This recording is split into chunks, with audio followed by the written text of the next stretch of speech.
I'd say it would be better to just give different objects differing scanning links, as that would solve your problem. It doesn't really make any sense in a universe like this one to go from a handheld scanner that can be quickly fabbed, whose blueprints would never really be lost unless every PDA was destroyed, to a clunky scanner that you need to build.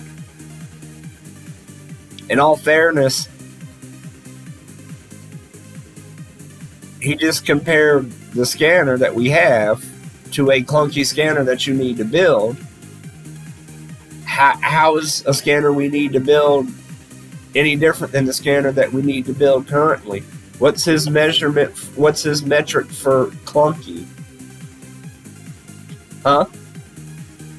The fact that our PDA is not already preloaded with basic survival PDAs, that doesn't make sense.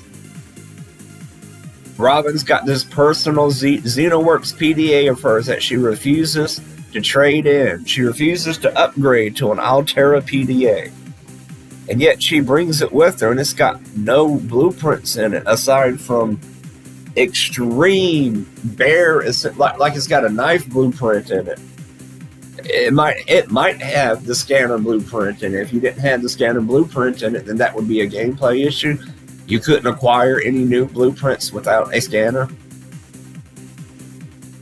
I don't know. That kind of low-tech environment isn't what Subnautica is really about.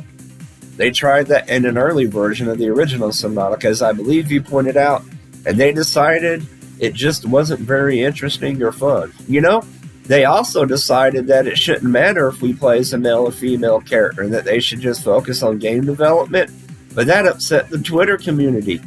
Y'all rallied and mobbed, and you know, y'all made accusations about Unknown Worlds, about how terrible they are. And they went and fired Simon because of that shit. They were terrified of the mob. And then a bet was made, and then Below Zero was made to appease that mob. And then shit got out of hand, and the DLC turned into a standalone expansion. And then that standalone expansion turned into a game on its own right, and suddenly they realized they actually had to make a story. Uh-oh! Things just got out of hand. They bit off way more than they can chew. So I don't really want to hear Auldwolf preaching to the community about what Unknown Worlds decided wasn't interesting or fun, or what wasn't for them.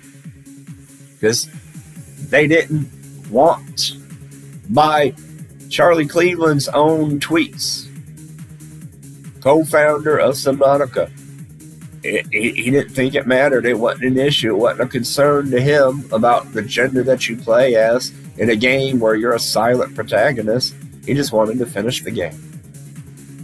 But nope. There's no need to add unnecessary busy work and inexplicable anachronisms when just giving everything its own scanning length rather than a universal one would solve your problem. You know what? The entirety of Below Zero is unnecessary busy work. Because Below Zero was made for two reasons. They wanted to share unused assets that were cut from Subnautica, which by itself can be commendable on its own right. They also wanted to shove in a little bit of virtue signal. Hey, let's give them that black female, let's give them that female character they wanted. And let's load it up with all the talking points. Oof. I mean, just consider the technology involved in having a handheld fabricator that can rearrange molecules even underwater to create an even slightly complex habitat that isn't flooded with water by default. That's crazy. That's why it would be an anachronism, you know. He likes that word. The only way I could think of going about it is by doing a prequel, but that wouldn't be set on 4.5, 4.6 speed. He's got a point there. So, a whole bunch of videos and 2 threads later, 2 comments of Auldwolf's later.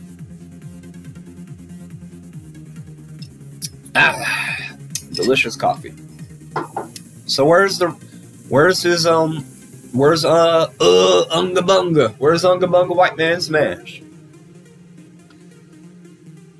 Where's his capitalism talk? Where'd all the Nazis go? See, you just can't toss around accusations and insults. You can't just run around calling everybody a Nazi.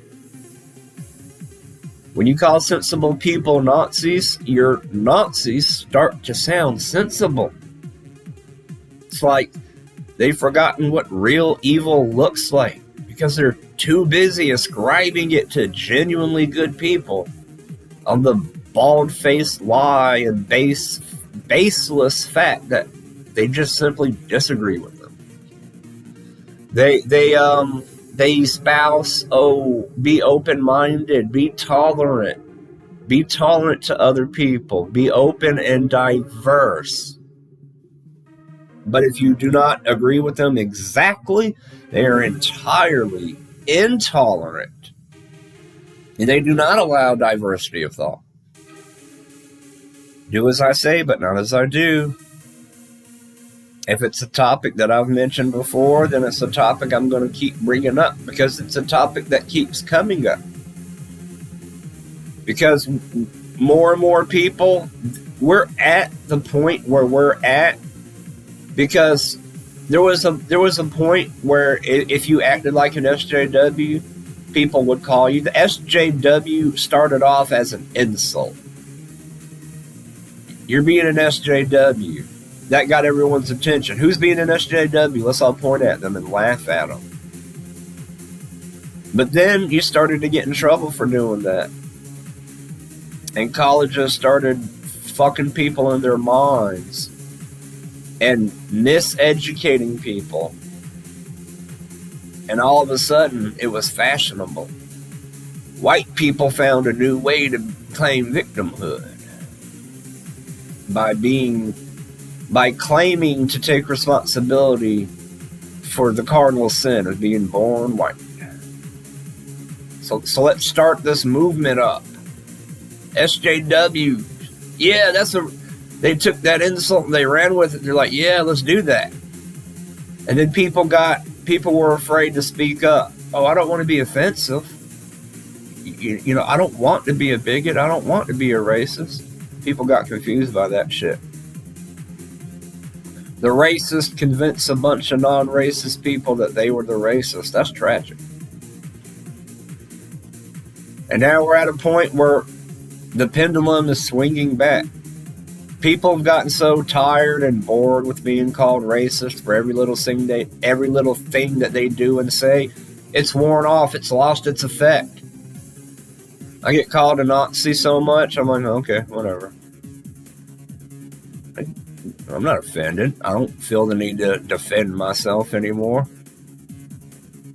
And that's the only way we're going to take our culture back. We're going to have to go back to pointing this dumbass behavior out, calling it out for what it is. The way that they're acting towards everyone else, they're claiming to fight fascism and intolerance, and we're fighting racism, we're anti-racist. The way that they're treating everyone else, that's how everyone else needs to be treating them. They're the fascism, they're the intolerance, they are the racism, they are the fucking... They want to talk about fight the power, they are the power. You're no longer the minority. When the institutionalized power supports you, when mainstream media covers footage biased in your favor, reports all the good stuff, selectively chooses not to cover the bad stuff, bad publicity, only showing half-truths and full lies. When all of social media and all the companies wear your logos and support you and donate millions of dollars to your foundation, you're no longer fighting the power. The power is behind you, supporting you, holding you up. It's like an adult holding a toddler up. They feel big and strong, and I'm like, you're absolutely fucking retarded. You're claiming to fight the very same system that you depend on to survive. They want to fight the power, but they want socialism. They hate the government, but they want their free chicken tendies.